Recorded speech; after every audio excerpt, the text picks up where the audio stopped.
Jungi tang Kunkataruki, Numidangda, Assamgi Pandu Areagi, Zoimati Nagarda, Rahima Khatun, Jahi Kuntraganipan Surabi Amadi,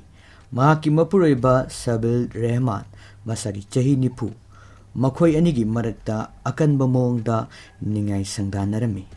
Sabil Rahman haribani pa se scrapki business toba miyoi amani aduga mahak asi yuda yamna laichuba miyoi amasuni anamba matamda Sabil Rahman yu yamna ngauduna laklaba matungda magi nupi asida toine khatnaba horami masida natana nupi asida phuba saibasu masing khanglamde asumna yu ngauraga toina fu saiduna toba sina Rahima Khatun khangba ngamlamde Jungi tang Kungataruk asidasu Mapuroiba Sabilna yu ngauraba matungda mahaki nupida khatnamba horami masida natana makhoi anigi marakta khutsa yauna funa chainaba horaklami nupi asisu wakal phathaba ngamdabana Mapuroiba yu ngauba asibu apaipot amana thomduna hatki masigi matungda Mapuroiba gi haksang adu manghannabagi mahakna plan tauki amasung mihad asi mathantana chathabana maram moraga haksang adu mangan nabu hatnabada awaba ama oirami masigi matung tarakpada Rahima Khatunna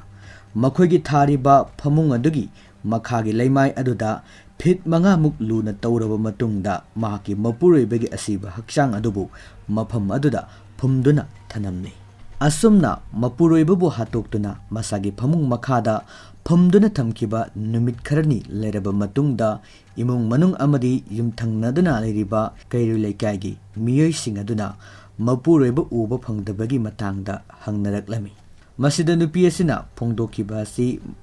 mahaki Mapuroiba asi Kerala da mahaki business ki thabak amagidamak satkhi haiduna khumlami masigi matungda mahaki kairu leikai singda mahaksu masangamde haiduna hospital da chatki Sabil Rahman asi haukiba jungi tang taruktagi mahak asi kairu lekyagi miyamna uba phanglakte masigi matungda amuk mahaki loinabisu masangamde haiduna hospital chatkibadagi halaklamde masina maram oraga imung manungi maikidagi shu jingnaba khara poklami masigi matungda July gi tang 12 da Sabil Rahman gi manaw nupa sina Jalukbari police station da laktuna mayambagi khongul libinaba complaint tauki Lonena Thodo Sigi Matangda Pulisna Tijin Bahorakle Haibagi Pau Tabadigi Rahima Khatun su Upai Leroi Kangdona Mahak Julagi Tang Taragahumdo Nomajing Numidasida Jalukbari Police Station da Mahak surrender Toki Mihad asi Mahak Masana Sathabani Haiduna Masagi Maral Masana Yazaki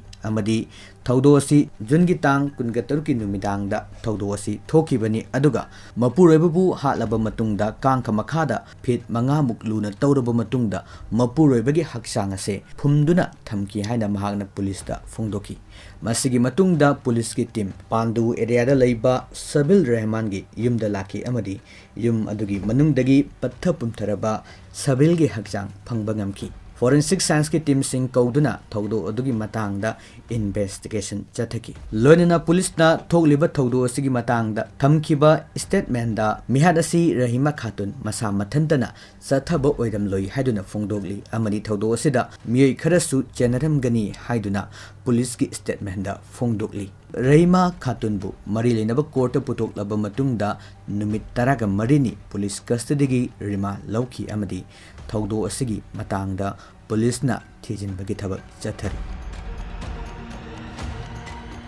Assam gi Nalbari district ta yamna ngakpa thodok ama thoklami Assam gi miyoi ama oiriba Minak Alina mahaki loinabiga divorce tawkraba matungda sangom liter nifu sizinaduna mahak irujaki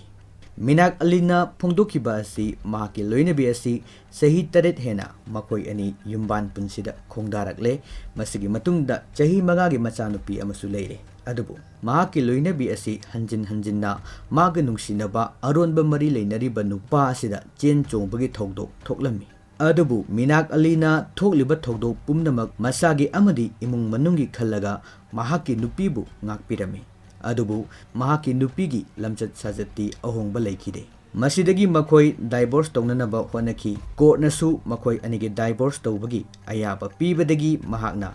harauduna sangom liter nifu hena lauraba matungda iruzabani amadi mahak asi haujikti freedom oire haiduna mahakna harauna fungdorakli.